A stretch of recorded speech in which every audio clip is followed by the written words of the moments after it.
Magluto naman po tayo ng apritadang manok. Nagbalat na nga rin po pala ako dyan ng bawang at sibuyas at tiniwa ko na nga rin po pala yan. At pinas forward ko na nga rin po pala yan para po mabilis.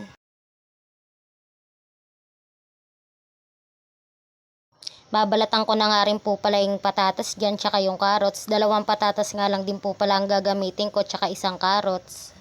Nandito nga rin po pala ako sa bahay ng mama ko. Dito po ako nagluto. Wala nga rin pala nabiling bell pepper ang mama ko pero okay lang po yan. At iniwa ko na nga rin po pala yan. Sa saktong hiwa lang po, yung pa-cubes lang.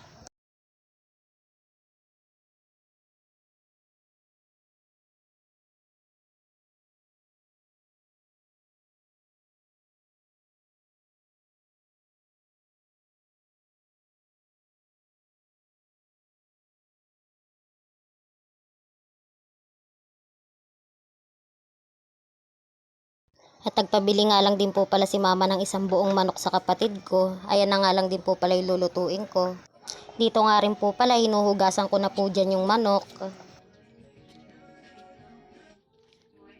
At ako na nga rin po pala ang maghihiwa dyan.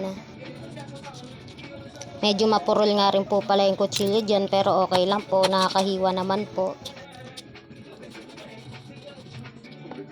Hiniwa ko nga lang din po pala yan sa saktong laki at dito nga po pala magigisa na po ako.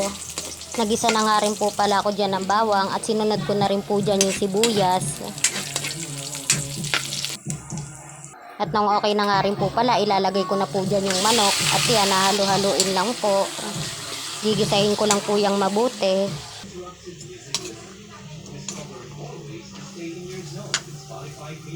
At nung okay na nga rin po pala sa paggisa, nilagay ko na po dyan yung patatas tsaka yung carrots. Naglagay nga rin po pala ako dyan ng konting tubig.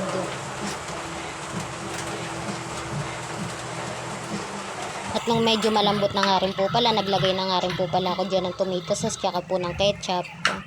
At pakukuluin ko nga lang din po pala yan. Pagpasensyahan nyo na nga lang din po pala yung maingay kasi po umuulan po dito. Naglagay na nga rin po pala ako ng pampalasa. Naglagay nga po pala ako ng pamintang durog dyan, ng magic sarap, betchin, tsaka ng konting asin. Patalo-haluin lang po ulit.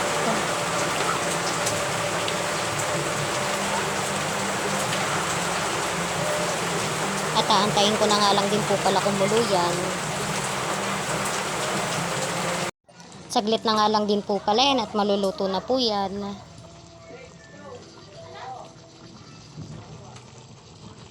At ayan po, luto na po yung apritadang manok natin. Kain po tayo. Please like, share, and subscribe po. Thank you po.